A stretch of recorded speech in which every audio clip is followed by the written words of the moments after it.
पत्थरों पर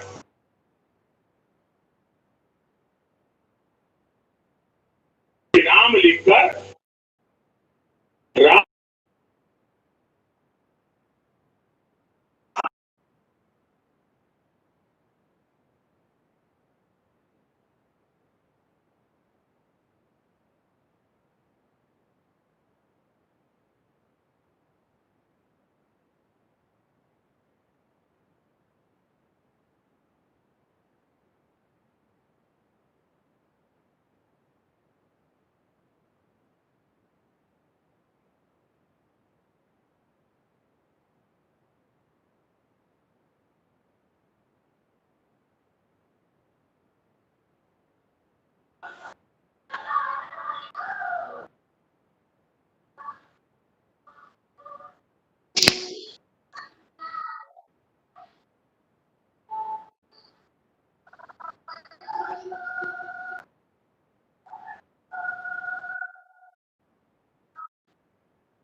So we shall start the meeting in another 10 minutes. I request all participants to kindly mute yourself and switch off the camera.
Hello, can you hear me?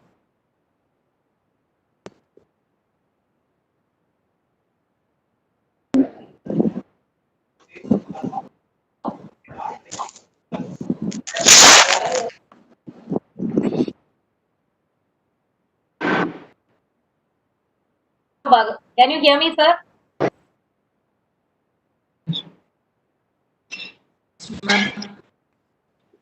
I'm not able to hear you, sir. We can hear you, ma'am. Now is Yes, ma'am, here. okay. We can able to hear me. Yes, yes. Thank you.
Hello, Kumada.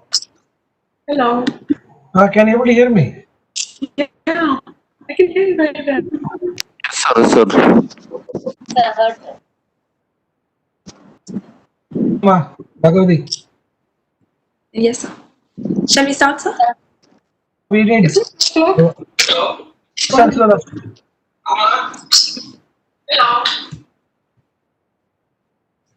Good afternoon, sir. Ranjit, sir. Good afternoon.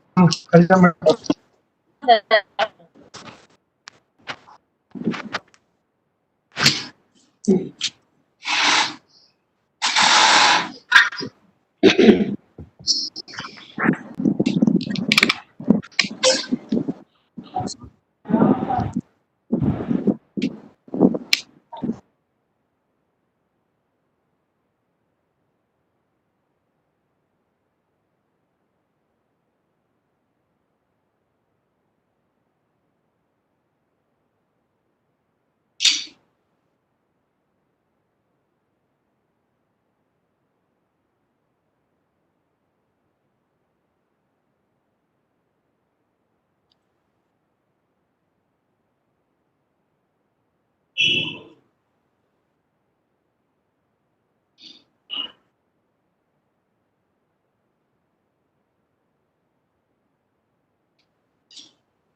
It's 2 o'clock, ma'am. Shall I begin?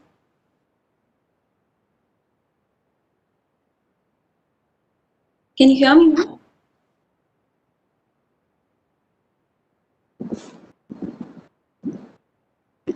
Yes, Bhagavati, you are audible. Yes.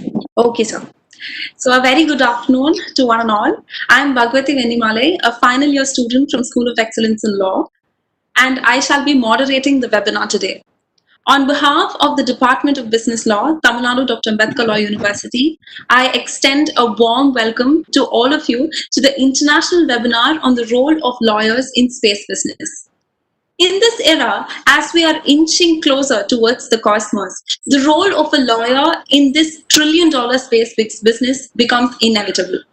It is no wonder that we've had an overwhelming response for this event. With the grace of God, we've had over 2,000 registrations for participating in this event.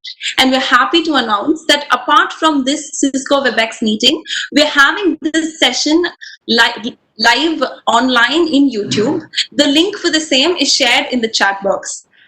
I request the participants to share the link of the YouTube video to other participants who are not able to log in to join us in the Cisco WebEx meeting. So before we move on to the session, I would like to give you certain caveats. I request all participants to turn off your video and mute yourself in order to facilitate an uninterrupted session. We would also like to bring to your notice that we will be having a question and answer session towards the end of the webinar. Therefore, in case you have any questions on the session by the speaker, I request you to drop the question in the chat box and the speaker shall answer as many questions as possible before the end of the webinar. We would also like to press upon the fact that the participation certificate will be provided only for participants who had registered themselves and also fill in the feedback form that we will be providing you. In case you are in the Cisco WebEx meeting, the link to the online feedback form shall be found in the chat box towards the end of the meeting. In case you are watching this session live in YouTube, you can find the feedback form in the description below. We request all participants to stay till the end of the session to give your valuable feedback. Now, I would like to begin the session. At the outset, I will be failing in my duty if I don't thank the patron of this event, Professor Dr. T.S. Sastry, the Honorable Vice Chancellor of Tamil Nadu Dr. Ambedkar Law University, who has given this opportunity for us to conduct this international webinar.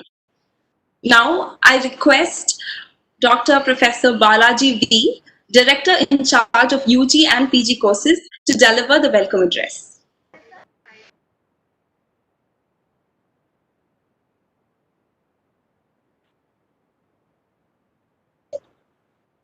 Yeah. Fine. Whether the Vice Chancellors will be coming, or shall I start? Yes. The Vice Chancellor will be coming, or shall we start? Bhagavati, can you hear me? Yes, sir, we can proceed. Yes, sir. Yeah. We can proceed, sir. Okay, thank you. I welcome you one and all to the special lecture program on the international webinar on role of lawyers in space business, organized by the Business Law Department of the Tamil Nadu Ambedkar Law University today. A warm good afternoon to one and all. I welcome our Honorable Professor Dr. T.S. Shastri, the Vice Chancellor of our university.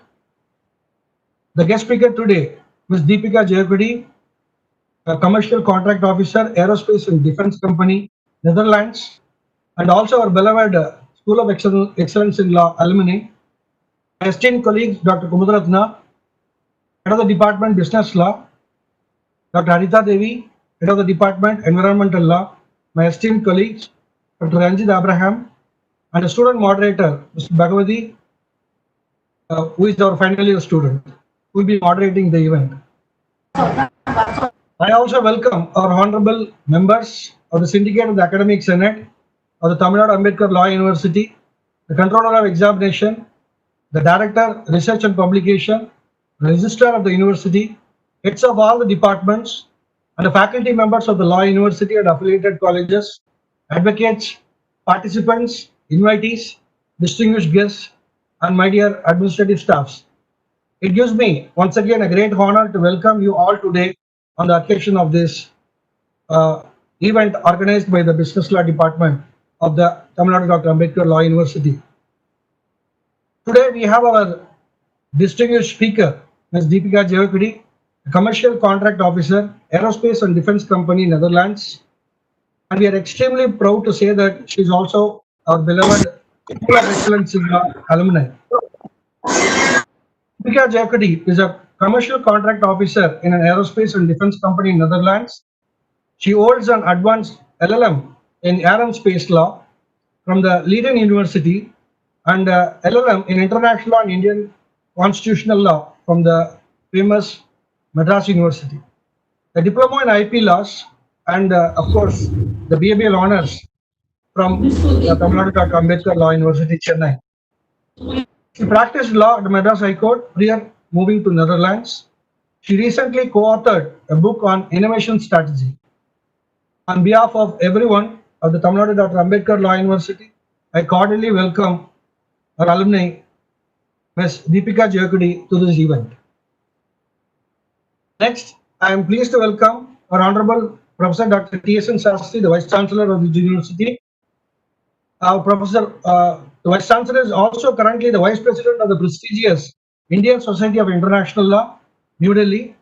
Sir Shastri is known for his intellectual think tank in the legal academia, who is a voracious reader, heritage scholar, and has authoritative commentary on international law, private international law, and human rights and research methodology. And he authored and published 4 books and around 75 research articles to his credit. He visited many foreign countries and also received the Best Innovative Award Teacher and Vijay Shri Award for his efforts for the propagation of human rights education. Our Vice Chancellor is always student friendly and untiringly works for the welfare of the students community, and he constantly thinks in a different aspects to give maximum benefit to implement the welfare measures to the students of the School of Excellence in Law. With this view, and in turn with the enhancing the clinical legal education, he established an AAR, Educational and Research Support and High-Tech Digital Suite in February 2019 to train the students in legal skills-based education with a bare minimum fee. He also upgraded the library facilities to give the best reading materials to the students of the School of Excellence in Law. His deliberate, constant efforts is well acknowledged, as we can very well soon see a small hospital, a bank with an ATM facility, a post office, and a cooperative stationery stores within the university campus for the benefit of all the students and the staff of this university. On behalf of everyone, our faculty members, the students, organizers, and all other participants, I welcome our Honorable Vice Chancellor, sir. Next, I welcome my esteemed colleagues, Dr. Kumudratna, Head of the Department of Business Law, Dr. Arita Devi, the Head of the Department of the Environmental Law, my esteemed colleague, Dr. Ranjit Abraham, solidly behind organizing this event. I also welcome our student, Ms. Bhagavati, for moderating this event. Once again, I welcome you all and thank the organizers for giving me this wonderful opportunity to deliver the welcome address on this occasion. Thank you. Thank you, sir. Yes, Bhagavati. I would now like to call the backbone of today's event, someone who made sure that every detail was perfect, someone without whom this event would have been impossible. It is none other than Professor Dr. Kumudratna, head of the department in charge of the Department of Business Law. I request you, ma'am, to kindly deliver the felicitation address. Thank you, Bhagavati. A very delightful afternoon to one and all already present here, and also to those who will be joining us in due course of time. I, in the capacity of head in charge of the Department of Business Law, School of Excellence in Law, the Tamil Nadu Dr. Ambedkar Law University, welcome each and every one of you to this international webinar, which is organized under the sagacious stewardship of our Honorable Vice Chancellor, Professor Dr. T.S.N. Sastry. Honored Sir, we, that is Dr. Harita Devi, Dr. Ranjit Abraham, and myself in the Department of Business Law, thank you, sir, for permitting us to organize this webinar and also for profoundly guiding us and making us come to the stage today where we are progressing towards absolute success of this webinar. Much obliged, we are, sir, to you. And at this moment, at this very moment, I believe there are so many alumni students here, and I think they are jubilant about coming back to Seoul today. Though it is not in real, they have come back to this virtual platform, WebEx meeting, and it's like a get together for them. That's what I feel. And they are keenly so interested, so looking forward to Deepika, their classmate, junior and senior, as the case may be, give a talk. And from the bottom of my heart, I welcome each and every one of you, my dear students. And I never think of you as former students because you're all part of Seoul. That is what I am too. And of course, from the depth of my heart, with so much happiness, joy, love, and pleasure, I welcome back our child, our student, Deepika, to her academic home, the School of Excellence in Law. And now she's coming back as an expert specializing in aerospace law, and she's going to make a presentation on a title, Role of Lawyers in Space Business. I take this occasion to rewind as if I'm going on a time machine to those times when Deepika was with us in this law varsity. From the very first day, Deepika in the sense Deepika's batch, entered our university as law students. I have been with them, teaching them, explaining to them a lot of different business law subjects. And out of the 10 total semesters, I think I've with them around 6 or 7 of them.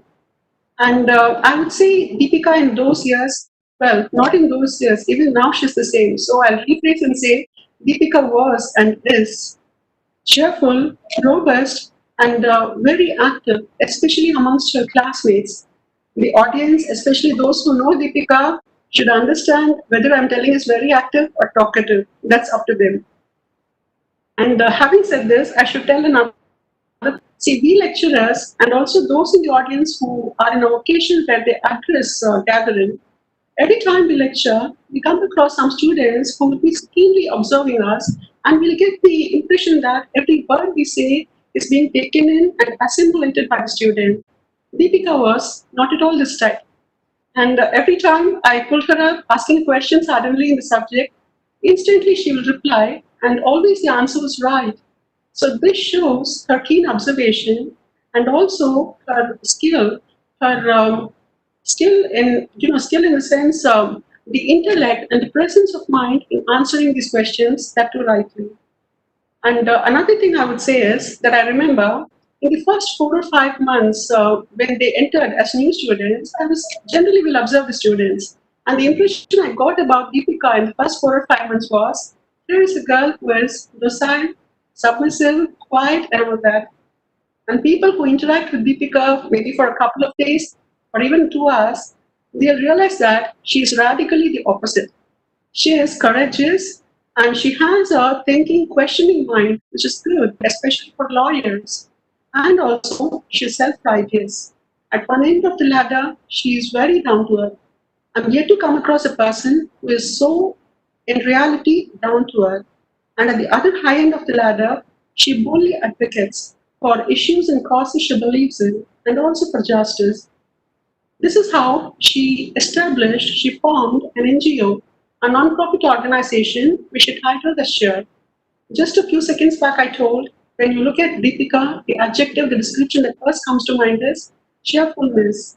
By titling this charitable organization as Share, in reality, she has brought so much cheer and hope into so many lives and families below poverty line, in remote villages, ignoramus people, and also illiterates, educating them, telling them and explaining to them about their rights and also the means of realizing their rights. Not only that, they also helped these people in the procedural aspects or how to get their rights realized. And like this, Shira started growing roots and it became, started burgeoning as a sort of. And at that time only, suddenly Deepika Abdul left for abroad to study in Leiden University. And I was thinking to myself, oh, what is going to happen with Shira now? I didn't ask her. Then, you know what? From there, so far away, she steered expertly Chair and made it go in a progressive path. Now, Chair is very well established and it is doing a lot of varied services, primarily, I would say, concentrating on children and women. And Deepika, as of now, when I observe what she's doing in relation to Chair she's giving ideas and she is helping in implementing them and also she is promoting Share. That's very important to me. I find it amazing. She's promoting Share here from wherever she is so far away geographically. In my view, and I would say in the view of anybody who looks at the situation, it's a huge accomplishment along with her academic achievements. Another thing I would say about Deepika is she's a soul full of gratitude and thankfulness to her tutors, not only in this law university, but also all the institutions that she studied in before and later on. She thinks of us and refers to us as her gurus. Bless you always, Deepika. We will. And another thing that comes to mind is um, this to know about, of course, everyone knows Tirukural. There is a couplet, two couplets in Tirukural, which I feel applies to the situation. Always, I think like that. So, though my language Tamil may not be so good, the first one is talking about the first Kural is 67. It talks about the duty of the parent towards the child. It goes like this: "Thandai மகற்காற்றும் நன்றி அவையத்து முன்னிருக்க செயல்." Translated into English, what it means is the duty of the parent is to equip the child in knowledge and training, etc., and send the child out into the world in order to make for itself a life and succeed in life. I believe and I know that School of Excellence Law, the Tamil Nadu Dr. Ambedkar Law University, as an academic parent, just does this to the children, to our students, and one such is Deepika. We introduce law, teach law, and equip the students, our children, with adequate knowledge of law, send them into the world to make a life of themselves, to succeed. And the other Kural, that is number 70 Kural, talks about the duty of the child as an adult towards his parent. It goes like this. It's about the child. So, Magan, Tandai Katram Udavi, or yes, Udavi. Somebody is talking there. I think it's an echo. So it goes like this. Magan Tandai Katram Udavi, Ingan Tandai Inno Tandai Enum Sol. So what it means is, I'm not literally translating, just a generic translation means when the child becomes an adult, with all this education, etc., given by the parent, it must do its utmost and reach very high levels of success so that it brings a lot of pride to the parent in the society. Deepika, you have done exactly that. You have added to the stature and the prestige of the Tamil Nadu Dr. Ambedkar Law University. And also, you're one of the high prides of the School of Excellence in Law. This is a very precious moment for me, and it will remain so, not only in relation to my years of service in this institution, but also in totality, to be blessed with the opportunity of felicitating my child, student, Deepika. Thank you, everyone. I invite Professor Dr. Harita Devi to felicitate Deepika.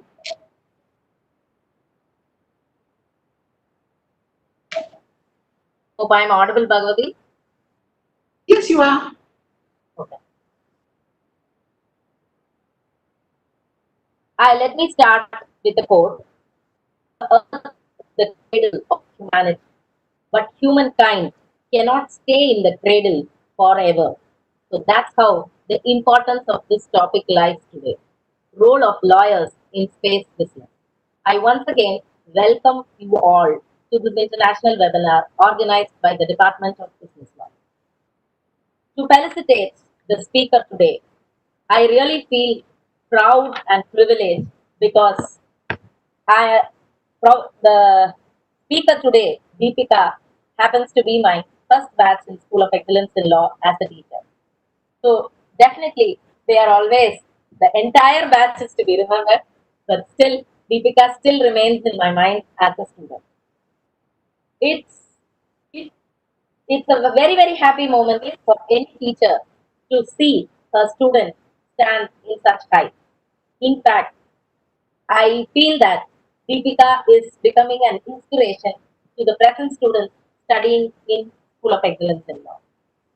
Now, space is for everybody, but it's not just a few people in science or maths or for a select group of astronauts, and that's why our new frontier out there, and it's everybody's business to know about space. Anybody, you can ask a child or you can ask an adult, all are equally curious about knowing the space. From our childhood or even from our grandparents' childhood, we have heard saying man is landing in moon or man is landing in other space, etc., etc. So entire mankind is always curious about space. But when it comes to very serious business, space like the sea has a vast amount of area that is impracticable for any one nation to claim. And that's where the role of lawyers come in. And Deepika will be addressing the topic. Now, to already my department HOD, Kumudaratna ma'am, has told what Deepika was in School of Excellence in Law, and a brief introduction about her was given by Dr. Balaji sir in the welcome address. I'm not repeating that, but to state some of her experiences. Actually, she started in 2005 after graduating, or she was an intern in Chennai. From September 2010 to 12, she was an associate in Surender and Chanduri, assisted in civil and criminal litigation in the law firm. From November 2011 to present, she is the co-founder and treasurer of the Cheer Group, which already Kunga ma'am has pointed out. In September 2013 to March 2016, she was the legal advisor in drafting and negotiating contracts, agreements and legal notices, etc. in Torque Entertainment Private Limited, Chennai, India. From January 2013 to March 2016, she was a partner in Spectrum Law Associates, Chennai, India. In March 2016 to present, she is the commercial contract officer and bid manager in Airbus Defence and Space, Netherlands. To say some of her honors, she is the nominee of Andre Cooper's Award on the title Space Mining Is It Legal in October 2015. And also, she won the second place in an essay on cyber security in civil aviation in November 2015, conducted by European Air Law Association. She is also won the Best Paper Award on the title Intellectual Property in Open Innovation in October 2016, conducted by International Association of Contract and Commercial Management Academic Forum. Not only that, I found an interesting thing in her profile which was sent to me.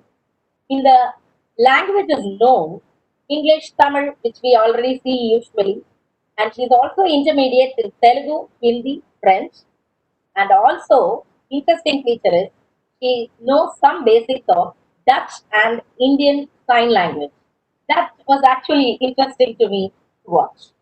And some of her publications to tell.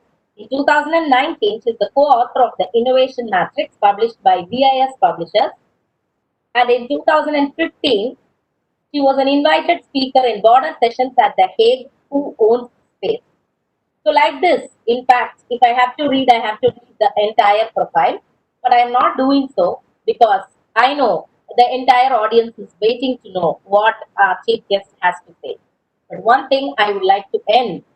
I'm extremely proud and privileged to introduce or felicitate my guest, and I hope that School of Excellence will reach more heights like Deepika, our chief guest. Welcome, Deepika, and welcome all participants. Thank you for this opportunity. Thank you, ma'am. You've always been a source of inspiration and support for all of us. Now I take this opportunity to welcome the speaker, Ms. Deepika Jayakodi, to take over the session.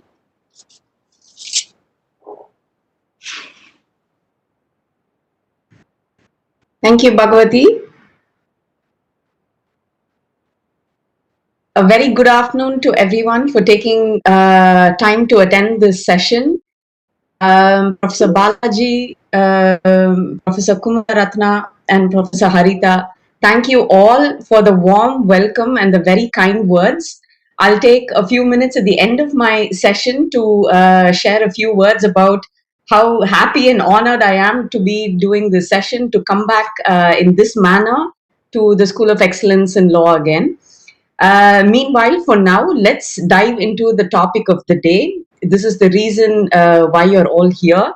So I hope you can see my screen already. Is this visible? Yes, ma'am, it's visible. Okay. So I saw that in the participants list, there were not just lawyers, but also a lot of commerce students. Once again, I welcome you all and thank you for joining us. I'll try to make my presentation a bit more common now, so that you would also have takeaways from it. To begin, space lawyers are lawyers first. We belong to a tightly knit community of people working with governments, space agencies, small to large companies in the industry, different international organizations, universities, institutions, and even the civil society, just as in some other fields that you know. However, the arena of space is just a little bit special, and our job is to think, apply, and sometimes even create law to support space activities. Today, my objective is that when you leave the session, you have an understanding of the space economy, you know a little bit about space law, you are able to identify the different tasks lawyers do in the field of space, and perhaps even learn about how you can interact as a business person. And finally, that you're bitten by the space bug to learn more about what happens. And to achieve this, I'll take you through what goes on in the space business. And as I do that, imagine, just imagine you're part of the space economy. Think about what you would do there and how you can contribute your knowledge and skills in this field. I'll then take you through some examples that can illustrate the role lawyers play, after which I'll open the floor for questions. And in case in something that I say and you want to do a deep dive into one of these topics, I'll share some links to resources you could use to learn more from. So when we look up at the sky at nights, I don't know how many of you think about space business. You're probably thinking about stories that you heard from your parents, your grandparents. You're probably thinking about, hey, can I get a plot on the moon for someone that I love? Can I someday go there, and so on? So our relationship to space can be many different things. It can be social, it can be cultural, it can be scientific, commercial, or geopolitical, or just a combination of all these things. And for these reasons, it is also strategic. The significance and benefits of space exploration and use are unfortunately not communicated as effectively as they should. Although space is part of our daily lives, space is vital for the future of humankind. Now, you may think I'm overselling space, but no. From talking on cell phones, understanding our bodies to improve health, monitoring soil and crop development, managing disasters, supporting aviation, maritime, or surface transports, supporting humanitarian assistance, space activities touch our lives every day. And now, Let's talk about some numbers. Although I'm not particularly good with them, I am a lawyer at the end of the day. But let's talk about this here. The big number that you see on your screen represents only 74% of the space economy. So in 2019 alone, the global revenue from space was 271 billion US dollars. I didn't put in the effort to convert this into rupees because I just couldn't keep track of how many zeros follow this number. But you understand that this is a large sum. What you don't see here is the public space budgets, what the governments, different governments in the world spend on space activities. That amounts to about 95 billion US dollars. And the biggest spenders are the US, China, Russia, Japan, the European Union, Italy, followed by India. Why do they do this? Why do we engage in space activities in the first place? Is it to meet with the aliens, or do we just aimlessly into stars? There are plenty of reasons. We'll go into that in a bit. But when you look up at space, you must know that there is a lot of robust infrastructure, both in space and on Earth, to support the activities that we do there. The global space economy is growing every year, and there is so much happening right now. So at the end of the session, you'll get an idea of what sort of activities happen, and then you can go back to this slide to think about, okay, does this number make sense? Are there really so many activities that go on? The Indian space program had very humble beginnings in the 1960s. Today, we have achieved significant milestones. You must have seen different titles popping up in popular media where you see, okay, India has so many satellites at one go. It is supporting foreign companies with their launches. We are using data of different kind. We are sending missions to the moon and to Mars and so on. So these are all very important. And we must remember that we come from a very humble place. Early this year, 13,479 crores were allocated for space. That accounts to roughly about 130 rupees per person per year.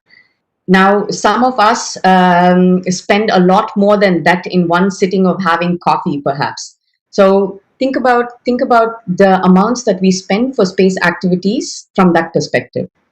Now, this government spending by the Indian government only accounts for 2% of the global public spending on space. And you may think, why should we invest in space when there are so many other things that need to be taken care of?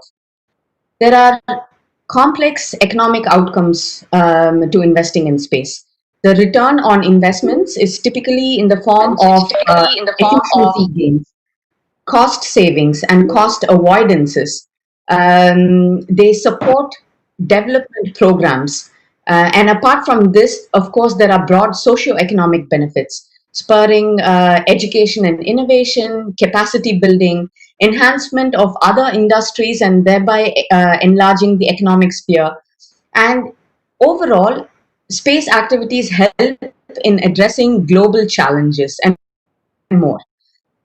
So the more we make use of these investments efficiently, the more benefits we would reap from it.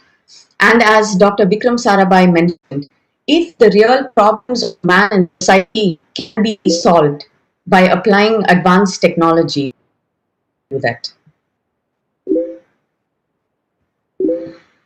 Now, when you think about the space economy, perhaps some of you think, okay, we are talking about the activities that we do here on this planet, just on Earth, a lot of infrastructure built here. And maybe when we look up into the sky, that there are satellites or things there that benefit the economy.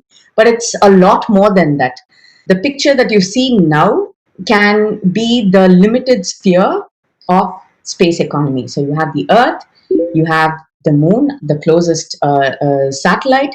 You have the other planets, and also a strip of asteroids.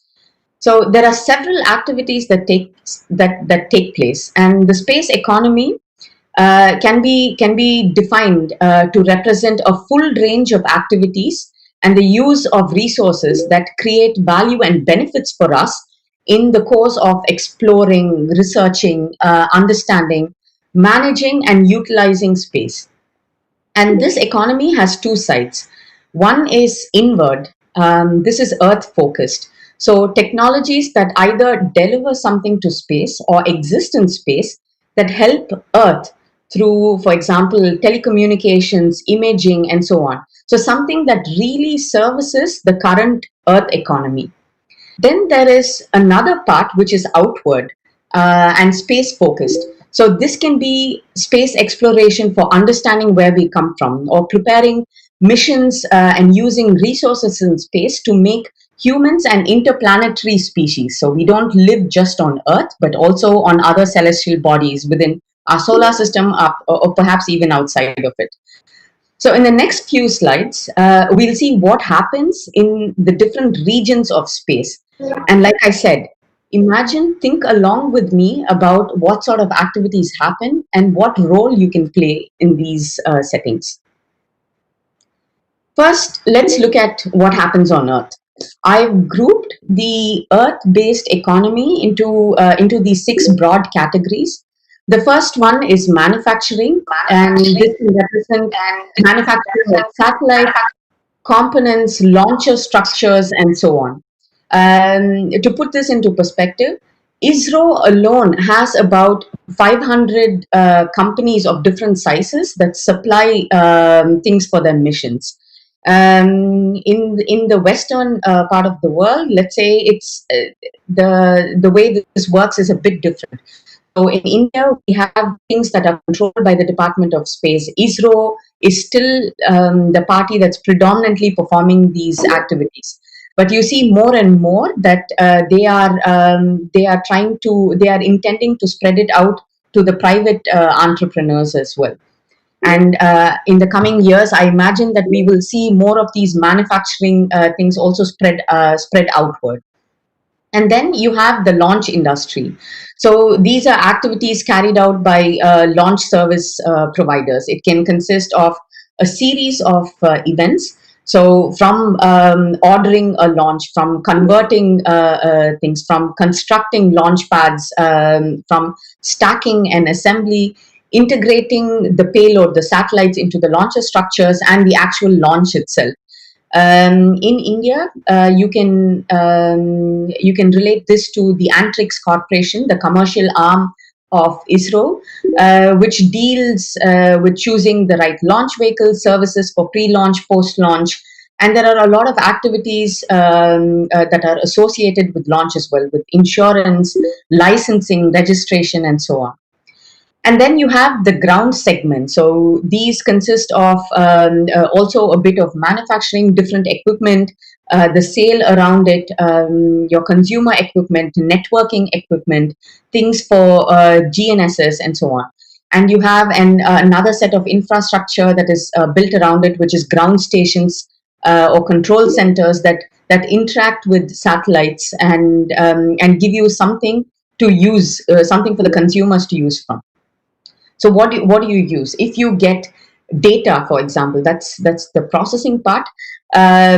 You get data from satellites and you would process it to make it into information that is useful, and perhaps even use them as insights for policy and decision making for in businesses and so on. Something that you can think about easily in the processing field is also how mobile, broadband, radio, and telecom signals are converted for your use.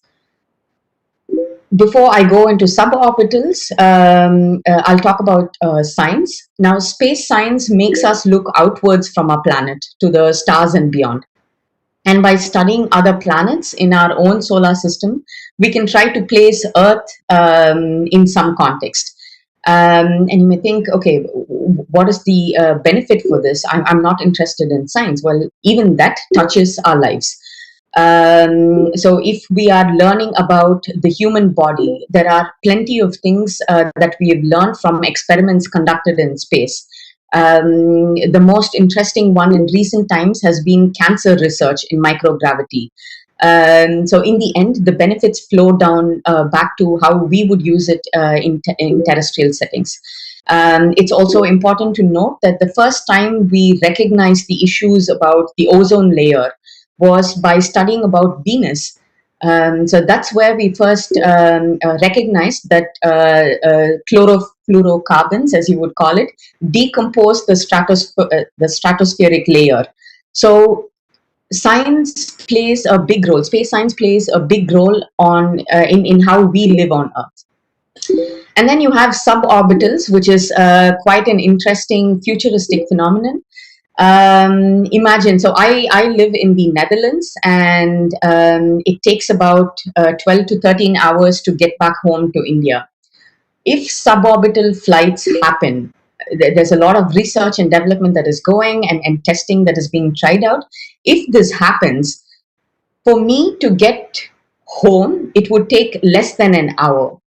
So basically, the flight, instead of the flight going all over the globe, you start from point A, go just below the orbit, and land in point B. This is quite futuristic, and it's not a question of whether it will happen or not, but when it will happen. So sometime when that happens, you'll know that this has to do with the space economy as well. And if we move a little away from Earth, you'll see the first steps of exploration and use of space. There are three main orbits that you need to know about. So the orbits are where you put the satellites in. Let's start with the lowest one. That's the low Earth orbit, or LEO as we would call it. This is less than 1,000 kilometers. This is where you would find the famous Hubble telescope that creates these amazing images of deep space. It gives us so much insight into what has happened in the past, into aging our universe, and so on. And then you have the International Space Station, which is a multinational collaborative project between US, USSR, Canada, EU, and Japan. So international government treaties and agreements govern what happens there. And this is essentially a microgravity and space environment research lab. So the cancer research, for example, that I spoke about, trained astronauts would carry on experiments within the International Space Station to see, okay, well, what happens. They would learn about bone density, how gravity has an impact on it, and so on. And the low Earth orbit is also where a lot of the Earth observation satellites are placed. So if you are looking into high resolution images of any place on Earth, the satellites are placed around this orbit, because then they can get very clear images of different things. So we can study agriculture, or how we use land, and so on. Multiple applications there. And at some point in future, perhaps this will also be the zone where you would have space tourists, where you would have some kind of hotels that you could go to. Maybe not now, but maybe in a few decades. And the next, you have something called a medium Earth orbit. This is around 3,000 to 20,000 kilometers. Most of the satellites that help us with navigation, so your GPS and things, are placed around this orbit. And then you have something called a geostationary orbit. This is at roughly 35,000 kilometers. This provides permanent coverage of a certain place without having expensive tracking systems in Earth. So let's say this is the planet and we live here. The geostationary orbit, a satellite placed there, is constantly here throughout the rotation, right? So this is where most of your telecommunications satellites are placed. So if you have a satellite dish through which you can directly receive TV channels, you know that you're picking it up from these satellites.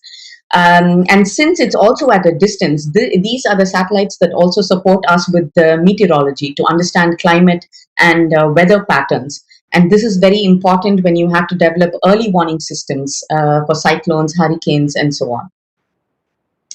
And another important thing that you should know about the orbital economy is that the different orbits, the geo, for example, is considered a natural resource. So it's limited. There are only, let's say, X number of slots that you can have in this 35,000 kilometer circle around the planet. We'll go into more detail in the few slides, but that's there. And the LEO as well, since it's a limited orbit, it's becoming a lot more contested, congested, and competitive, because not just government but also private companies are vying to provide different services through Earth observation, satellite broadband, and things like that, connecting parts of the Earth where you don't have other kinds of internet connection and so on. So there's quite a lot of activity that's happening in these orbits, and this is where the space infrastructure is predominantly based. And when I spoke about the orbits being a natural resource, so for each of these satellites to operate smoothly and deliver outcomes, we need the support of a key organization. The International Telecommunications Union is a specialized UN agency that manages spectrum and orbital resources. So they maintain a register. If I want to launch a satellite, they would allocate what radio spectrum I use to communicate to Earth stations or between satellites, if that's possible, and which orbits I take and which slots I take, so that I don't interfere with other satellites or other companies or other governments and so on. So they coordinate planning of satellite networks. They assign the rights and obligations of different satellites and their operators, and also the associated Earth stations. They ensure that we conform to radio regulations. So there's a lot of things that happen just to make sure that these satellites function from a legal and business setting, let's say. And the last part of the economy, of course, it's the more expansive part, Moon, Mars, and beyond. This is where our future lies. As I said before, you learn more about the solar system and what lies beyond it that benefits our understanding of who we are and how we function as let's say scientific organisms. So predominantly the activities are science. And then you have people like Elon Musk and Jeff Bezos, who are working towards extending human presence on these planets, and maybe someday to Jupiter's moons and so on. Their goal is that humans should become an interplanetary species. So we shouldn't just live on Earth, but we would extend our presence elsewhere. In order to do these things, you would also have to make use of resources in space. It's very expensive to launch satellites or things each time from the Earth orbit. And if you are thinking at some point that we need to explore deep space and so on, you need to have stepping stones. So think about it like if I'm traveling from Chennai to, let's say, Kanyakumari, I would prefer to make a stopover at Madurai. So people think of the moon and Mars like making a stopover at Madurai. And in order to do that, you need to exploit resources as well. So just like you would stop over at a relative's house to have some food, you probably stop over at moon to refuel your mission. And how would you refuel the mission? So there are different, some of the scientific missions that we conduct are to find out what sort of resources we can tap into in these satellites and these planets. Water can be used as a fuel. Water is an expensive commodity if humans are to be present in space. There are also rare earth elements like platinum, minerals and rare earth elements like platinum and other things which you could probably bring back to Earth to use for electronics, to make things a lot more cheaper for you. So basically, you would eliminate scarcity of these different resources, both on Earth and in the planets. Some also say that it could be a way to take pollution off Earth, because you will be mining the moon and the asteroids instead of mining the Earth. But that is to be seen. But these are some of the activities that happen in, let's say, deep space. And from all of this, we can conclude that space offers many great opportunities for our future. But this also means that there are great many challenges that we face. And this is where law plays an important role. Law makes sure, it ensures activities are carried out in an appropriate manner with appropriate outcomes and benefits and for the right purposes. Space law, as we know it today, is not something that is new. It has existed for a long time. In fact, the earliest writings on space law can be traced back to 1910s in Europe. And today it is codified in international law in 5 treaties, and there are 5 supporting UN declarations and principles that govern it. So, how did this happen? Countries like Germany, USSR, and US made significant progress in space technology even before World War II. But during and after the war, these activities received a bigger boost. This was the time of Cold War. There were geopolitical tensions between US and USSR. And once Sputnik was launched, this caused a lot of alarm in the international community. The international community, as you can imagine, was concerned that space will become another field where there are intense rivalries between the superpowers. That's then USSR and US, and that the superpowers could exploit space for themselves. So the time when this happened is also the time when a lot of countries were getting out of the grasp of colonialization. So the sentiment then was that we shouldn't engage in the same mistakes that we did in the past. That we should work as one entity, let's say, as humans of Earth. Um, so the international community was interested in making specific rules and ensuring that there is international cooperation. They wanted to avoid conflicts and ensure that activities in space, if any, were carried out for the benefit and in the interest of all humankind. This led the UN General Assembly to adopt the first resolution on exploring and using space for peaceful purposes. And they created an ad hoc committee, which India was already a part of, to look into how we regulate these activities. So it started as a committee with 18 member nations. And then the year after, this was made into a permanent committee with 24 member nations. And they met in 1961 to look into how they would regulate these activities. The main purpose of this committee, which is called the Committee on Peaceful Uses of Outer Space, is to review the scope of international cooperation. Today they encourage continued research, they disseminate information on outer space matters, and they study legal problems arising from the exploration of space.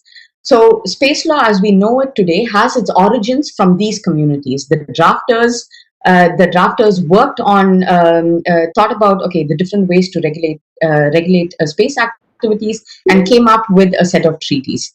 The first one is what we call the Outer Space Treaty, which we will look at in the coming few slides. This set out the main principles that would regulate our activities in space. And then some of these principles were elaborated in further agreements and treaties. So as you would see, I'm not going to go through the entire timeline, but you see that the 5 international treaties had its origins from this. Now, International space law is codified in these 5 treaties, and then there are 5 principles that talk about broadcasting, remote sensing, use of nuclear powers, and how benefits should be shared. But apart from that, there are also other supporting things or sources of international law. So it includes the rules of general international law, the UN Charter, the general principles, decisions of the ICJ, and so on. And we draw references to other fields of international law as well. There are many lessons that we draw from international environment law to support how we conduct activities in space. We draw inspiration from human rights law, because space, as I mentioned before, is for the benefit and in the interest of all mankind. And you have things like the legal framework for the International Telecommunications Union. So these are all sources from which you could draw what space law is. So this is at an international level. At the next level, you would have national laws. You must have seen in the news that India is also developing its own national space legislation. And there are several reasons why you would do that. See first.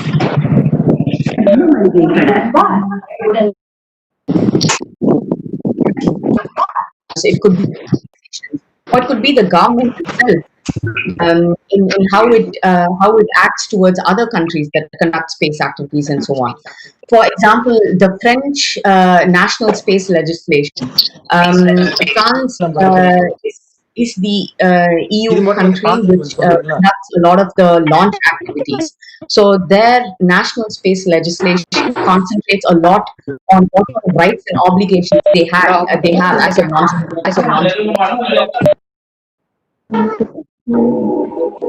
To have soft law. So soft law is guidelines and standards that originate from either different international organizations or even industry.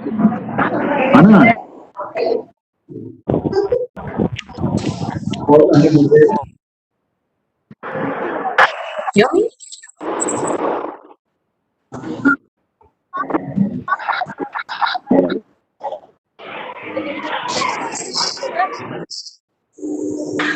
Now let's take a quick look into what the Outer Space Treaty says. So this is the first international treaty that was created by the UN members.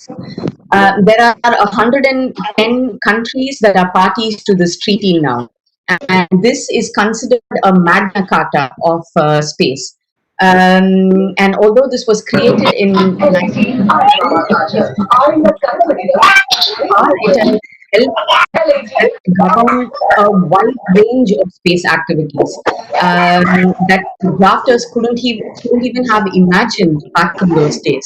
A lot of people say, hey, this treaty is outdated, or there are probably not enough laws in space, but that is not true. So although there are rising challenges depending on, because of different space activities now, it only requires further elaborations and additions to deal with the new issues. So what is the Outer Space Treaty? This treaty is a set of principles that govern the activities of space, activities of states in the exploration and use of outer space. So this treaty predominantly governs the activities of states, not individuals and privates. But there is a setup to see how the treaty can apply to others.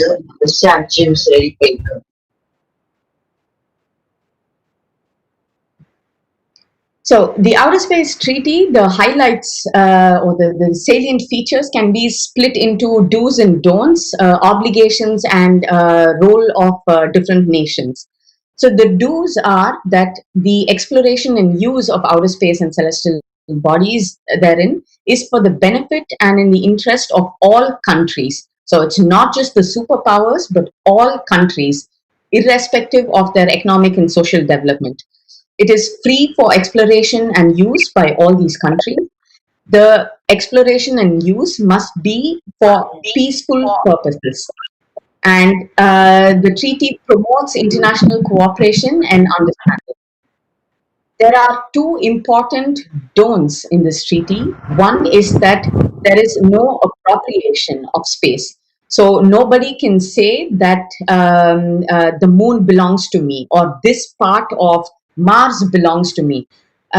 We could, of course, go plant a flag, but that is more symbolic rather than a claim to say this belongs to somebody. So it's very important to know that there is no appropriation in space. It is common for all. And then the second don't is that there should be no nuclear weapons or weapons of mass destruction placed in space. There's quite a lot of discussion going on around these don'ts because now we are thinking about exploiting resources on the moon or on asteroids. So how can we extract minerals if we don't appropriate it? Or how do we protect our satellites from a military perspective? How do we protect our satellites? Is threatening to harm your satellite and so on. Can you use weapons? Definitely no. Are there other different damage? These are all practical things of. And then we go into obligations. Irrespective of where astronauts are from, they must be given assistance if they need help, whether in space or upon their return to Earth. In case countries are conducting dangerous activities in space, they must do international consultations and they must inform the UN Secretary General. So things like the ASAT tests, for example, that was conducted by China, Russia, US, and most recently India, where we just blow up our own satellite. It is quite dangerous. And we could ask the question, okay, if the law says this, how far do we go to follow it? That's also something to take into account. Uh, and the other obligation is that if we have stations, research installations, and things on the moon or other celestial bodies, they must be open to other countries on the basis of reciprocity. So, if we as Indians have a station and there's another station by the US somewhere close by, we can grant access for the US people to enter in, provided they grant us the same access as well. And then you go into the role of countries in conducting space activities. States, that is, each country is responsible for their national activities in space. So it doesn't matter if it's a government activity or activities conducted by private nationals, but the states are the parties that are ultimately responsible for these activities, and consequently, they are the parties that are also liable if there are damages that are caused. So damages can occur during launch. So there are two kinds of liabilities that you can have. One is absolute liability, that is, if there is damage that occurs on Earth. And then there is fault liability, that is, if there are damages in space. Imagine collisions between satellites. The state bears the first responsibility and liability. So where do we fit in as lawyers? I think you probably already have an idea based on these activities about what different things you can do. But before we go into the details, we can let's take a quick look at who the stakeholders are. I've grouped them into 4 stakeholders: the government, the industry, the scientific community, and the public. So the government provides economic and scientific goals. They support space technology. They do public outreach for inspiration and education. And they have to advise and guide both the industrial and scientific community with the activities that they do. The scientific community is predominantly working on conducting research, building capacity, and creating awareness. So they help contribute in preparing the exploration and research roadmap. They built these space missions, and they are the parties that are responsible for technological progress. And then you have the industry, which interacts as the doer between all these parties. So they make things happen. So if there is an idea from the scientific community and they need to test it out on a large scale, they would go to the industry. If the government needs certain missions, they would go to the industry to build these things. And then the industry is also the party that takes these things to the consumer, that's us in some form. And perhaps, yeah, when space tourism takes place, that would also come from the industry. There are different sizes, but this is predominantly the sphere within which they would work. And then what can we do as the public? We are the consumers, we are the human resource pool, and we are probably the parties that can influence how policy and decisions are made as well. So never discount what the public can do in terms of space activities. And as a lawyer, there are different roles you can take, whether you work for the government, whether you work for private entities, whether it's at an international level, national level, or even if you work with a startup. There are 4 broad activities that you can pick up. So you could be, you could work on policy matters, you could work on law, you could work on regulation, or you could work on strategy. What's interesting about lawyers is that we come with a wide set of skills and knowledge that can be made use by all of the stakeholders that we saw earlier. So if you're working with a startup, it's amazing that you can have a brilliant idea, but you need to have some sort of business acumen. And as lawyers, it comes a lot more easily. You can define the strategy that they should take in performing their business activities. Or if they say, "Hey, I'm going to put a nuclear station on the moon," the lawyer is the party who can educate them on why they shouldn't probably do that. And then you have the academia, of course, where you do a lot of research on different things. Space law, particularly, can seem for a lot of people a bit fictional. When I wrote my master's thesis, it was on the topic of asteroid mining. And at that point, sometimes even as I was writing it, I thought, hey, I wonder if this is going to happen. And within that year itself, you could see that the US came up with a law which gave a bit more clarity for their private entrepreneurs on whether or not they can mine in space. So there's a lot of research that goes into it. There's a lot of thinking, and the academia shapes how things can go. In a way, the academia can also be the conscience keeper of the space community.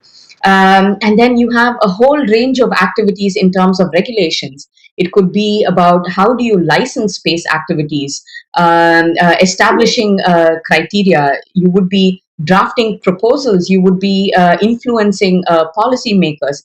And within, if you are supporting policy, you would be advising lawmakers on what sort of approach they should take. You will be interacting with the scientific community, the industry, to take into account the different interests that they have.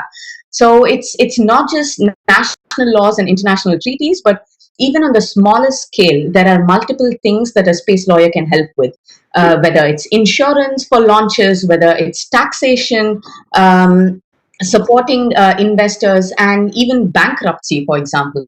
You could be working with contracts, you could be working with commercial and legal compliance. You could be working with intellectual property, which is a big field. You could be working with purely export control laws and so on. So the options are wide and many, and no matter what field of law you have an affinity to, you can always find its relevance in space. I forgot to mention environment laws and human rights laws. Of course, these are a very big part of space law as well. And as we go through a few examples, you'll be able to see that as well. But so no matter what you like in law, you could find yourself working in the space industry. It's as simple as that. So now we'll go through a few examples. Let's think about building a communication satellite. What does it look like? So in my everyday job, I work in a commercial contracts and legal department as a contracts officer and bid manager. And what I do there is I work with an interdisciplinary team to prepare bids that are put out by other space companies or space agencies to build certain missions or to build certain products and technology. Um, we bid for it, we enter into negotiations, we get the contract, we manage the whole thing.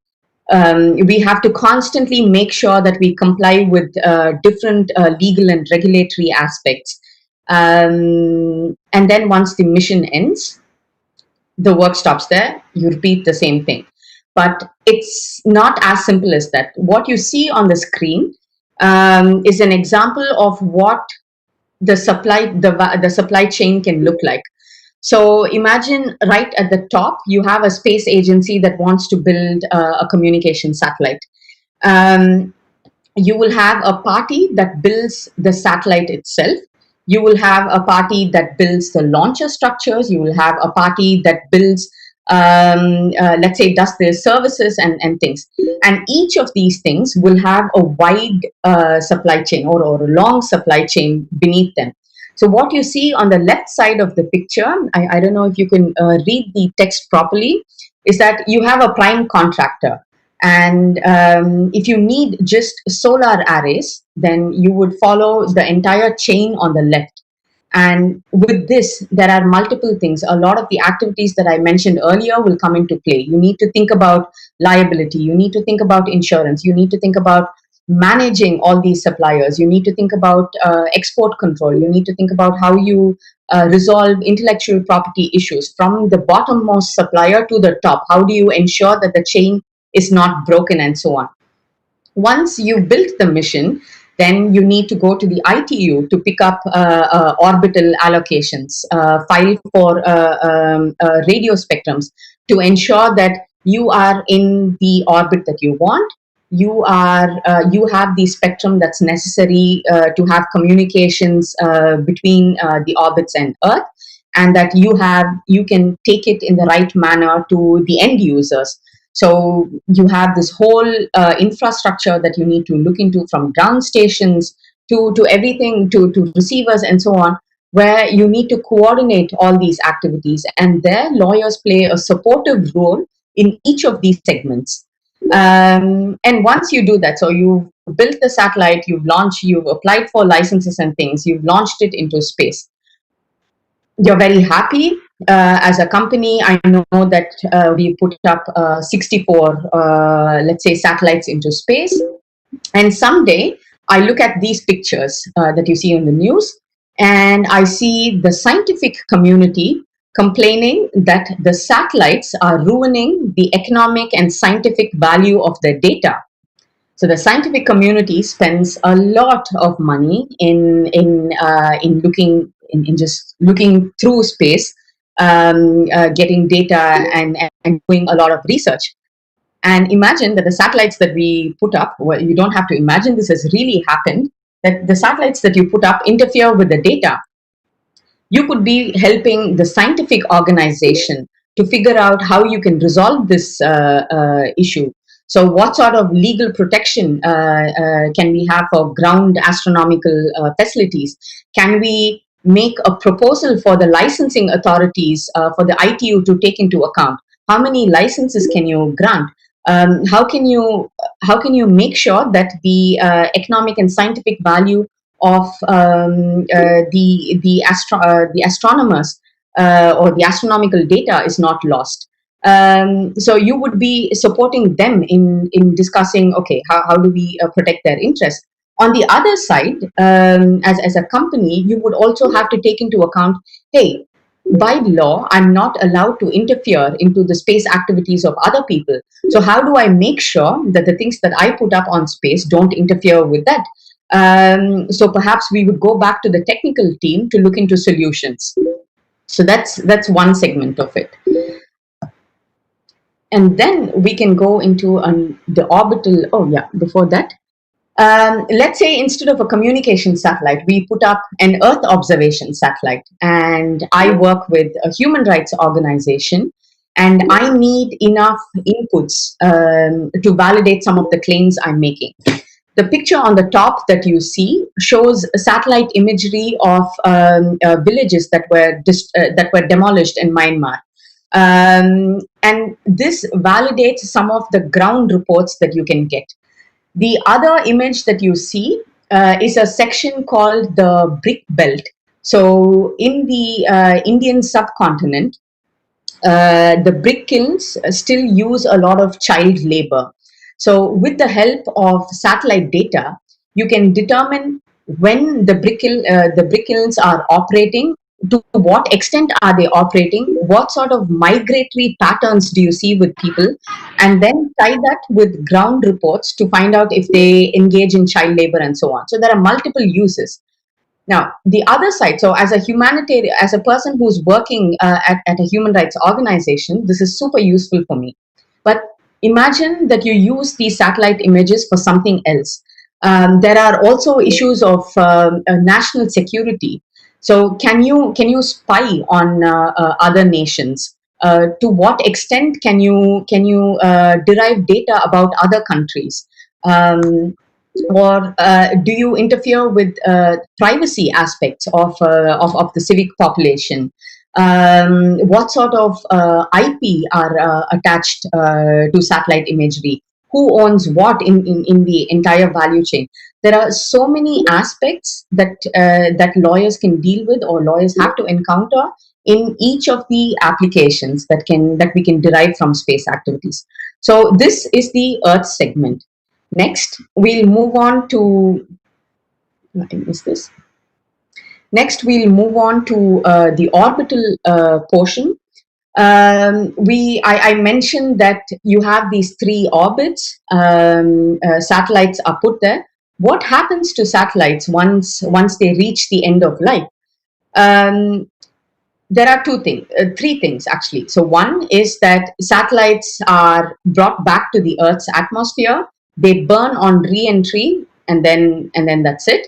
Or if they are in the geostationary orbit, then they are at the end of their life. They are pushed into what you call a graveyard orbit, so that another satellite can take their place. Or the worst case is that you lose control of the satellites and they become debris. So they just keep floating on Earth. And the risk of this increases when you perform ASAT tests or other collisions. Even if it's intended, even if they say it's controlled, it does create debris.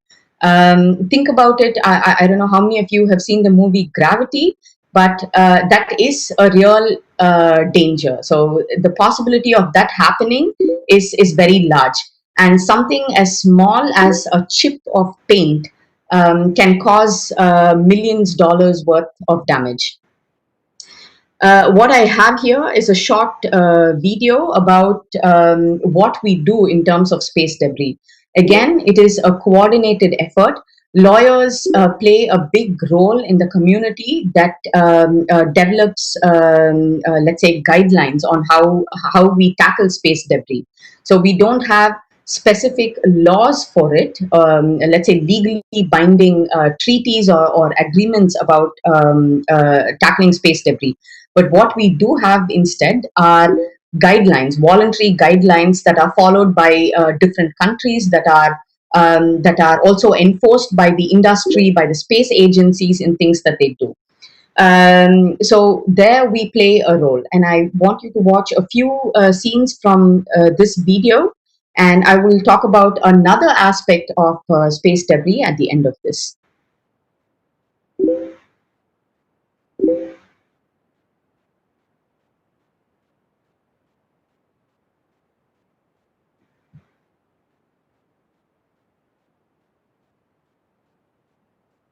Let's see.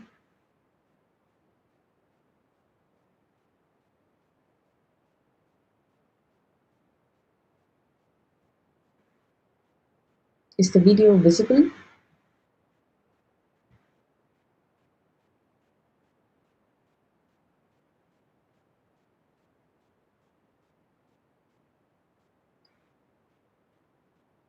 It's not visible. One second. But are you still able to see the screen?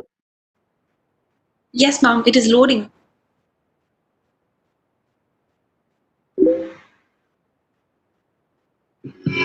One second, then I'll try to.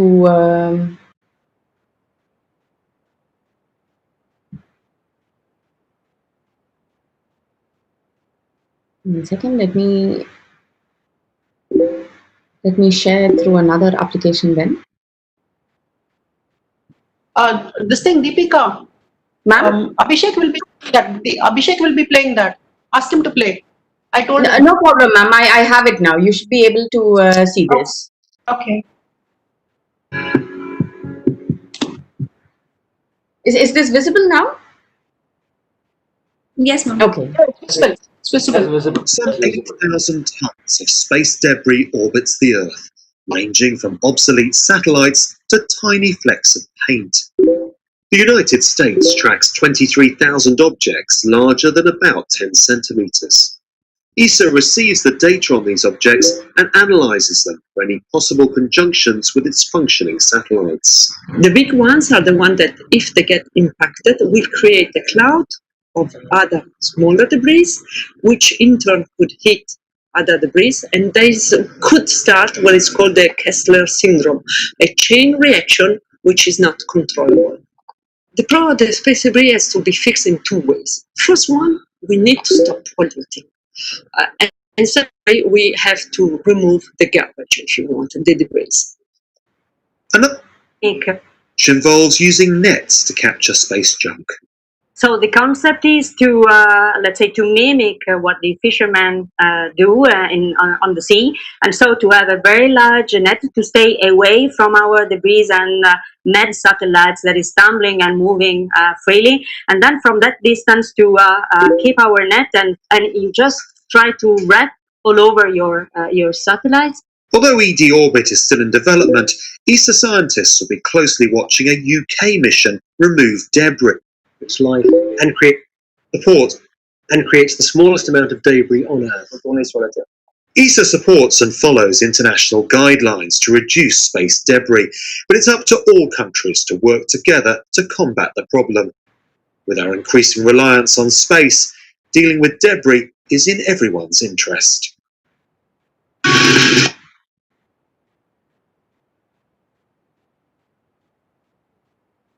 So what you saw now are a few examples of efforts that are being taken to manage the issue of space debris. But it's all is not as easy as it seems, because when you saw the image of people or a satellite capturing another satellite with a net, there are multiple legal issues with doing that. Now, it's okay if you're capturing your own satellite, but imagine if, let's say, a rival country is trying to capture your country's satellite. This can create a lot of issues, and even if it's not between countries, if it's a private entity, by doing so, you might sort of damage in space if it fails. So then there are issues of liability. And who conducts these space debris rescue efforts? If you are a company, you need to have a sound business case. You need to make sure that in doing this activity that you comply with international laws. You need to have arrangements made with your country so that if there are damages, that there is some sort of liability apportion. You need to first have the permission to do it. So there are a whole range of activities that need to happen behind the scenes in order to clean up space even. And then we will move on to the third part, that is Moon, Mars, and beyond. What sort of role do we play there? What you see on the screen now is images of habitats that could be built on the Moon and on the Mars in the future. The image that you see here is a nuclear power plant that you could put up on the Moon in order to support different activities.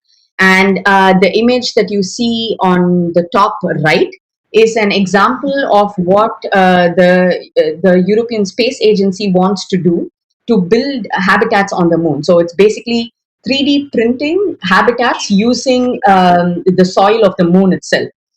And there are a whole range of issues again over here. So if we are going to have human presence in space, what sort of rights do these people have? There is an organization called Just Ad Astra, which is creating a lot of material on what we need to have. And they've identified three main rights. So the right to have a breathable atmosphere, the right to water, and the right to having a livable habitat. And then, of course, there are a lot of things to determine how would you regulate activities. What if there is a crime? Who does what? And in case you're 3D printing stuff on the moon, who owns that property? We've mentioned that nobody can appropriate things in space. So if you have a habitat, a country or a private entity could own that habitat, but not the land itself. So how do these things work? And the lawyers play different roles, ranging from the international sphere, where they establish guidelines that nations can follow, and so on. In particular, there is a working group on the governance of space resources, which is come up with building blocks that you need to take into account if you are supposed to make use of resources in space. And it's expected that countries that allow their, let's say, companies or nationals to do activities there, that they flow such things down to them, that they take into account this aspect so that they don't interfere into the rights of another country and their citizens. And talking about the nuclear plant, in general, we cannot place nuclear weapons on space, but what about a plant? How do we adapt and adopt the existing legal frameworks to allow for these activities if we were to extend our presence in space? Again, I have a short video here just to take into account a few things. Let's see if this works.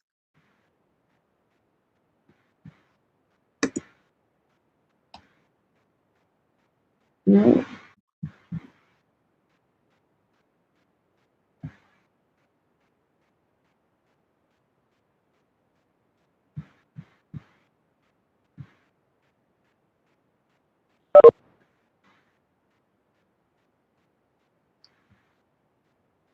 I'll do the same as last time.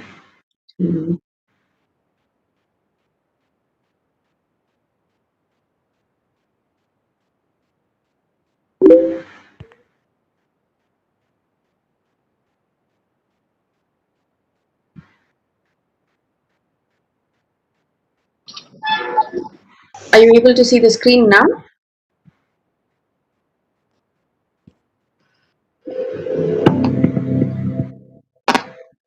It's a big challenge. Getting there is hard. Surviving there is even harder. How do we build habitats to support human life on a planet so far away? We are Saga Space Architects, and we are here in the desert of Israel. The reason is, one of the ways we prepare for Mars is to test things in an analog environment. That means that we simulate all the mission aspects of going to Mars. Together with DMARS, we are testing a prototype space architecture on a simulated Mars mission. Saga has built an astrobiology laboratory. The essential part of the architecture is that it has to be really light, so we cover yourself. This is the airport system. But instead of hiding it away as a hidden machine, we thought we could integrate it in the architecture. So we took algae. Algae is a sort of biological life support system, in that through photosynthesis, it takes carbon dioxide and turns it into oxygen. Another benefit of algae is that you have a lot of radiation on the surface of Mars. And if you can cover yourself on... Now, what you saw in this video are, again, two things. So they are establishing an habitat, but they are also taking life support systems along with them. Now, there are a few things that we generally won't be thinking about. One of the things is, what can we take to space if we are establishing habitats there? And there are rules for that as well. And these come as guidelines rather than laws again. So they mentioned that they take algae there. There is a committee on space research which created guidelines called guidelines for planetary protection. So basically, from an environment perspective, they lay guidelines in order to prevent contamination of Earth and contamination of other celestial bodies. So there's an interest from the scientific community that we preserve space as is, so that we don't change any of its dynamics or disturb it in any manner because of our space activities. Because a lot of the things that we know about it, I mean, there are a lot of things that are unknown. So there's still quite a lot to earn, and it's important to follow these guidelines. So every time a mission is sent to Moon or Mars, they go through this checklist to see which category it falls under. What sort of elements are you taking? Is this safe for that environment? Will this in any manner disturb the existing scenario? So that's also something that the lawyers support with. And what you would notice from these examples is also that, particularly in space, the lawyers function in a very interactive manner with all the other stakeholders. So they have to have a deep understanding of science and technology. They need to be in a position to communicate the interests of different stakeholders to each other. And I think this is something that is very special as a lawyer, which personally I find lacking in some other professions. So the value addition is there, again, no matter what field of law you choose, and applying that to space. And it's up to you to make your pick on which field you would choose. With this, I end my presentation and we'll open the floor for questions.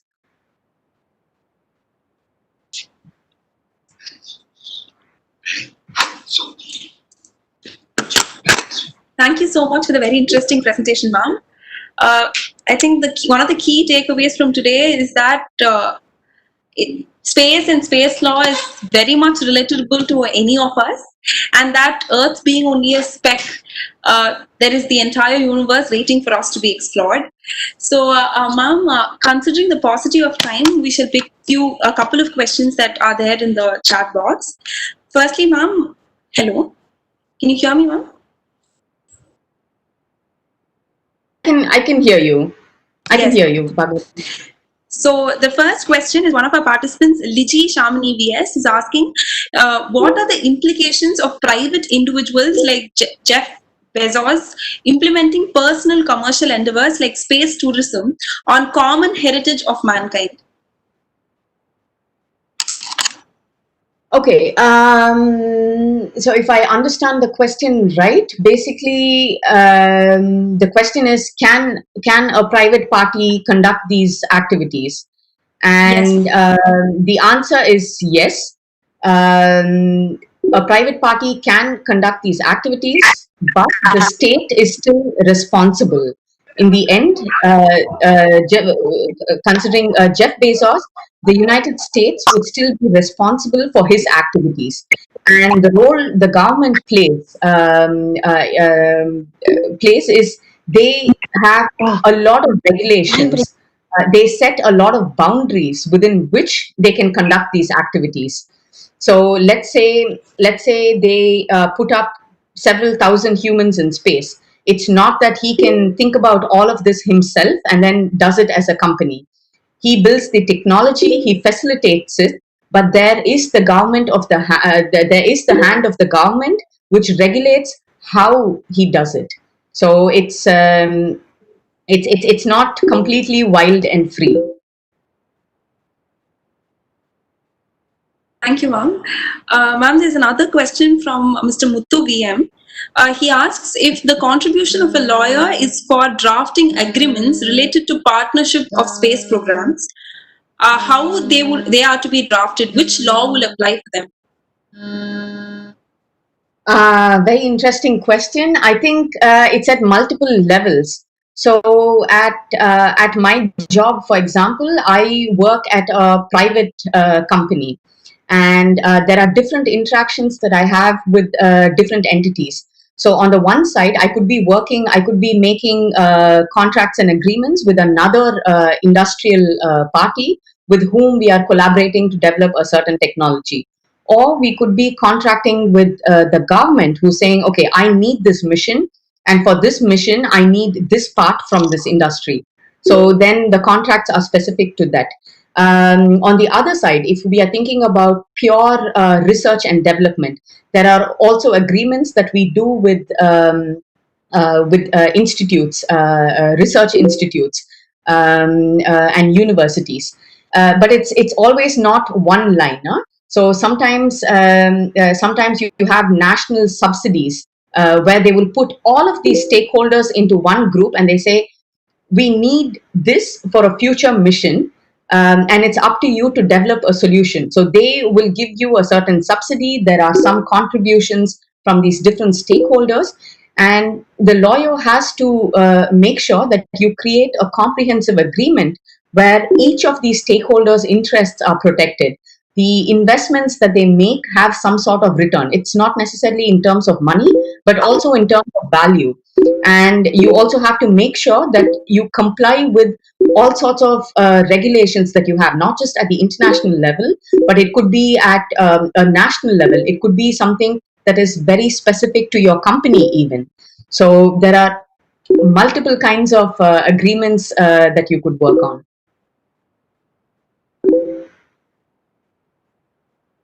Thank you so much, ma'am.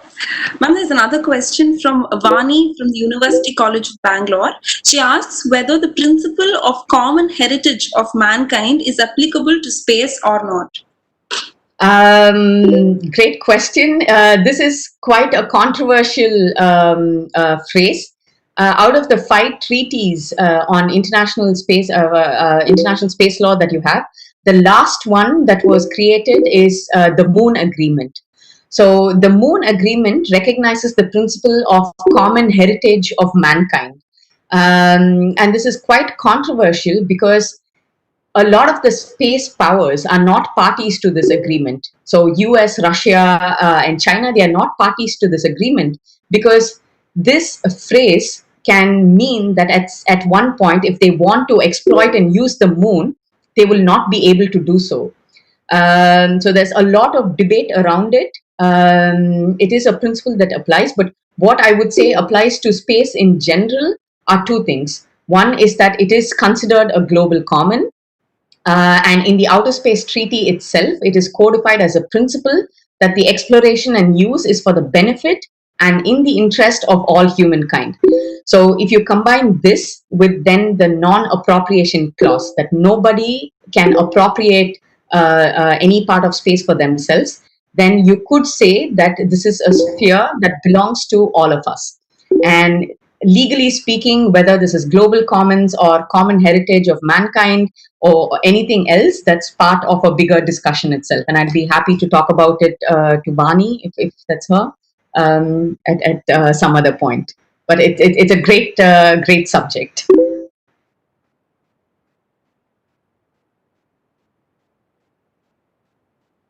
Thank you so much for the answer, ma'am. Ma'am, there is another question which asks if there are any international convention that delimits that put any restrictions on delimitation on space. So formally there is no delimitation. There's no line that says this is airspace and this is space. So somebody was also asking if there are any air law concepts. Under air law, let's say this is a country, okay? Any space above it, the country has sovereignty. So which means you own the airspace, you regulate what happens in this airspace, but there is no upper ceiling. What you could think from a technical perspective is that the ceiling is at a place where the aircrafts can fly right now. But it's an ongoing discussion in the International Civil Aviation Organization but also the legal subcommittee of the Committee on Peaceful Uses of Outer Space, where they try to think, okay, where do we draw the line? So in general, there are many theories that are floated. So you could say that functionally, space begins at a place where you launch things to the orbit, and then things function as a satellite, and so on. There's also the one Kármán line, which is at 100 kilometers, where we say, okay, this could technically be the line where space begins, but there's not much clarity. And I think this would become a key topic in the immediate future.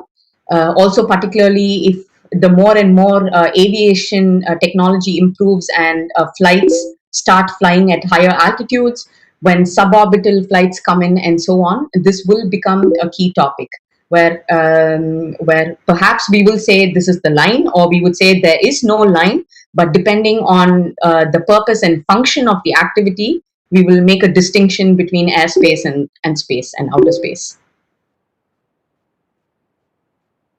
Thank you, ma'am.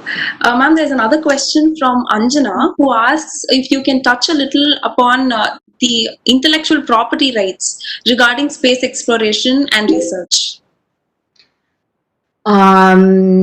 There's quite a lot in terms of intellectual property. I'll try to touch upon a few aspects. So if you are working in a manufacturing industry, let's say, if you remember the picture that I showed you with the whole value chain, sometimes you don't take into account IP because it's a limited industry. The knowledge is there, so it flows quite naturally. But the more specialized your activity becomes, you have to make sure that intellectual property in different aspects. So it could be, again, not just patents, but also designs of different elements, databases of information that data sets that you get from space, and so on. That these need to be protected between the different parties.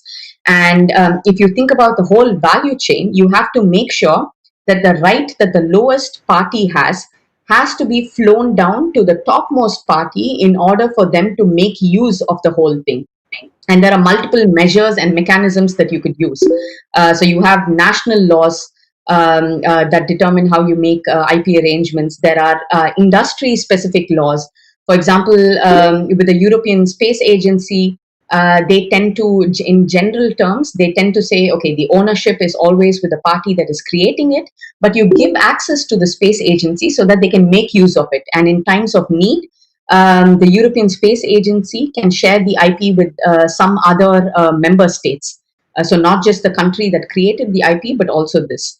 And sometimes if you receive national funding, so let's say you receive funding from Germany, the organization that is giving you the funding can impose certain restrictions. So you could say that since we are using taxpayers' money for creating this IP, you can claim ownership, but you have to make it open, or you have to put it to use in within a certain period of time. And within this period of time, if you don't use the IP, then it could revert back to the organization that funded it, or it could be transferred to somebody else. And then you have the concepts of technology transfer between industry and the government or other entities. In India, for example, I'm not aware of illustrations where ISRO has transferred the technology, perhaps, but they support other industry with it. The suppliers in the Indian ecosystem, they build to print. So basically the IP is still owned by ISRO, but they only manufacture things. So that's one concept. There are two other things in terms of IP. For example, in the International Space Station, it's quite interesting. So the international agreements, intergovernmental agreements govern activities in the space station. And it consists of several modules. So let's say something is created in the Russian module, and then there's a US module. What sort of laws, what sort of international, what sort of IP laws apply there? So it depends on which module it was created in. So that's another type of arrangement. And we spoke about 3D printing in space. So let's say you send a file from Earth to the moon, and an object is printed on the moon. Who owns the IP there? Who owns it? Is it the person who is creating it on Earth and sending it? Is it the person who is receiving it on the moon? Or is it the installation within which the object was printed itself? So there are quite a lot of interesting aspects in terms of IP, and it depends on each case, on how it, on what perspective we apply for it. Thank you, ma'am. Ma'am, there's another technical question. They're asking, where exactly does the airspace end and outer space begin? I think this one is a similar question to the last one, so perhaps I will skip it. In brief, there is no fixed line that says this is airspace and this is outer space. This is still under debate at the ICAO and the UN Corpus. Okay. Ma'am, Mr. Vijay Vail, MK, has asked two questions. One, is there any guidelines for naming the planets or space objects found in space? And two, how the space in geostationary orbit will be allocated if the traffic is high? Yeah. The first question, I simply don't know the answer. I assume there is a registry under which you can name different things, but I cannot give you a right answer. So I'm going to refrain from trying to answer it. The second one was in terms of. Could you repeat the second question again? That was. 1 second. The second question was how the space in geostationary orbit will be allocated if the traffic is high. Yeah. So the ITU is in the end entirely responsible for this allocation, and as you might know, there are limited slots. So depending on, if I file for let's say a geo orbit, I make a certain request, certain things are allocated. There are now rules to say that I don't just keep it as a paper satellite. So I don't just file applications and then leave it at that. But I have to make sure that within a certain time, I put my satellite in that slot and it becomes operational. If that's not done, then the orbit and the spectrum can be allocated to another party. So there's always a mechanism to ensure that there is room for the others to play in. And it's not that there's only the satellite. So the satellite itself, for example, will have a lot of, so if you think in terms of telecommunications, you have transponders and things inside a satellite. So you can always lease capacity. So if you are a country that doesn't have space capability, that doesn't have the infrastructure, you could always obtain these services from another country that has satellites up there. Okay, ma'am. Ma'am, I'll take up one more question before we conclude. There's one question which says that if a state is liable for its fault in space, which court has the jurisdiction to deal with it? So if you remember the obligations of the state from the Outer Space Treaty, states are the subjects of international law. States are also the subject of the Outer Space Treaty. And since the state is responsible for national activities of the state, if there is a case that comes up in terms of liability or whatnot, it would go to the International Court of Justice. So you would have to have international consultations first, and if everything fails, then you would submit your case to the ICJ. Thank you so much, ma'am. It was a very informative session. All of us have got very curious to know more about space law.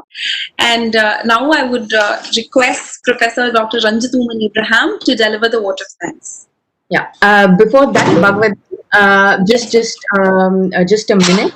In case you are interested in learning more about different things, there are a few links that I've shared here that you can take into account. New Space India has a lot of very interesting podcasts from a lot of experts that you could just listen on the go. You have SSERD, which is also an NGO that does a lot of outreach on space. You have Just Add Astra that looks at space law from a human rights perspective. Satshaw, and it's a company that we couldn't look into more detail, but they do a lot of work in supporting the Indian community using satellite imagery and data. So try to take a look into that. If you are thinking about space activities from a deep space exploration perspective, from a futuristic aspect, look into Saga Space Architects and DMARS, who are architects who are building habitats and things. And of course, you have that you could use in general to learn about space law and space applications. And as a final word, I'd like to give a big shout out to my batch. I saw there were a few people in the participant list. A lot of the things that Kumuda ma'am and Harita ma'am mentioned, it was very interesting to see myself through their eyes. But it's not just me. I'm a first generation lawyer, and it wasn't an easy journey. A lot of my successes I owe it to people in this picture. So you have professors who guided us in very unconventional ways as well, and a big thank you to a lot of my friends who instilled in me a passion for law and doing a lot of interesting things. So a big thank you to them. And with that, I end my presentation. I would also like to thank Bhagavati, Abhishek, and Arun Krishnan for supporting this whole session in a very big way in the background. And thank you, Tandu, for hosting me and giving an opportunity for space law in these times. One word, Bhagavati. Hello? Yes, ma'am. Yes, I'm Harita Bhagavati.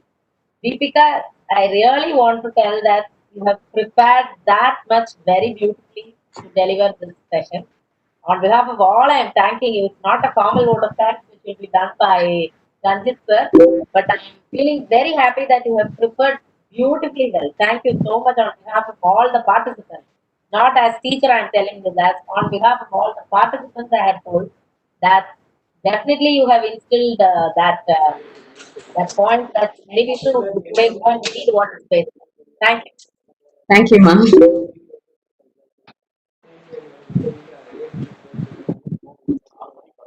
Can I take over, Bhagavati? Yes, sir. Yeah. So it instills a great privilege on me to propose this formal vote of thanks, though I'd like to have it informally. Am I audible? Yes, sir. So thanks to Harita ma'am who started the thanking process, and I'd like to share a few things before I could start the formal vote of thanks. Firstly, Deepika, when she was our student, I remember her because I have taken many batches, many semesters I have gone for that class, and she is very very inquisitive. She used to ask a lot of questions during her student days. She used to sit in the back row, if I'm right, Deepika. She proved she is one more person to prove that last benchers are not people who are not interested in studies, and she has proved that she has come out well, uh, reached great heights. Being a first generation lawyer, she has reached heights to the great of space. This is really great and highly inspiring and motivating to all our students. The second thing which I really want to tell is that uh, Deepika has not only have self-interest, but she has a societal interest. Like what Kumuda ma'am said, she has done a lot for the society even before she could get into a professional job. And also, Deepika, I don't know whether anyone has told earlier because I had some technical issues in my connectivity. She has made a record today. The record is she's the first alumni of this university to speak as a resource person in a webinar. Earlier, we had our alumni coming and giving a speech. in our university, but virtually you are the first person. Maybe your dedication to cyber law, which again I handle the classes for you, and we had a lot of discussions. And Deepika, one more thing I like to tell all the students who are listening is, Deepika is one student who had the guts to even come and argue after the class and also tell the teacher this is wrong. 2-3 occasions she has corrected me when I took classes for her. I don't know whether she remembers that, but I remember that, and I was very thankful for her correcting me, because many other batches I had to take cyber law, and that correction really helped me. So today it's a very great day for me to being very interested in this program, because so many people have registered, and it's on in space law, and Vice Chancellor is very close with international law. So he always was wanting this program to happen. Our sincere thanks to our Honorable Vice Chancellor. Secondly, Deepika, we don't know how to thank you. You have been very graceful in immediately accepting the invitation made by our HOD, and the contribution which you have given back to the university is something great. And I'm sure this is the start. Today is the beginning, and you are going to contribute regularly through various resources, various ways. And I'm sure you'll be setting a model for our other alumni to join in the run, in the race, so that they can also contribute more and more. So Deepika, thank you very, very much on behalf of faculty, students, and all the administrators of the university. I thank you for giving your time in spite of your busy schedule. Thirdly, I like to thank our HOD ma'am, Kumuda ma'am, who's also Deepika's teacher and my teacher too, for her wonderful organizing capability which she has proven today, where she has organized this first program of the business law department. I'd like to thank Harita ma'am and all the other faculties who have been very cordial and very helpful in coordinating for the successful organization of this program. My sincere thanks to the students, not only Bhagavati, Castro, and Arun, even many other LLM students like Deepika, and all the LLM students have done a lot of work for making this program happen. We managed 2,100 registration. It's something great, very difficult to believe it. And still, after this program, a lot of work is there.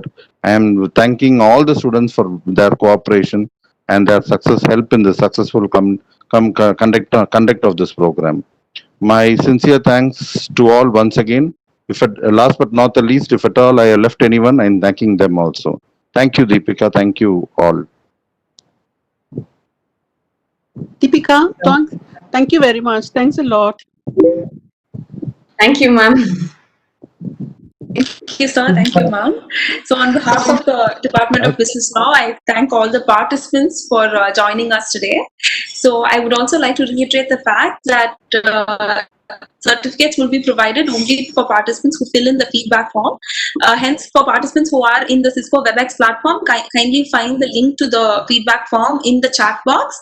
For others who are watching it via YouTube, kindly find the link to the feedback form in the description below, and please fill in. We also look forward to hosting more webinars, and hopefully all of you will join us then. Thank you so much. Thank you all once again. Thank you, Deepika. Thank you, sir. Thank you, sir. Thank you, sir. Yeah, thanks to Thank you, all. sir. Okay.